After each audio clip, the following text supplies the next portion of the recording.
నమస్తే అండి. ఈరోజు మన బిడ్డతో ఖర్చు లేకుండా ఆడుకుని ఒక చిన్న సరదా ఆట గురించి తెలుసుకుందాం. అదే చపాతీ పిండి ముద్ద ఆట. దీనికోసం వంట చేసిన తర్వాత మిగిలిన కొద్దిగా గోధుమ పిండి ముద్ద ఉంటే చాలు.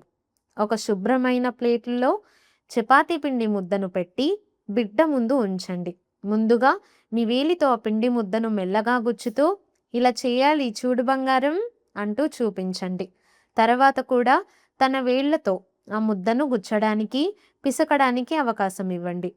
బిడ్డ ఆ ముద్దను చేతులతో నొక్కుతూ ఆడుకుంటే మా బంగారం ఎంత బాగా గుచ్చుతుందో అంటూ ఆనందంగా మెచ్చుకోండి. ఆట పూర్తయ్యాక బిడ్డ చేతులను శుభ్రంగా కడగండి. బిడ్డను పిండి ముద్దతో ఒంటరిగా వదిలేయకండి. ఇలా పిండి ముద్దను గుచ్చడం, పిసకడం వల్ల బిడ్డ చేతి కండరాలకు బలం వస్తుంది. అలాగే చేతులతో కొత్త అనుభవాలను తెలుసుకునే అవకాశం కూడా లభిస్తుంది. ఇది బిడ్డకు ఎంతో సరదాగా ఉండి ఖర్చు లేని మంచి ఆట.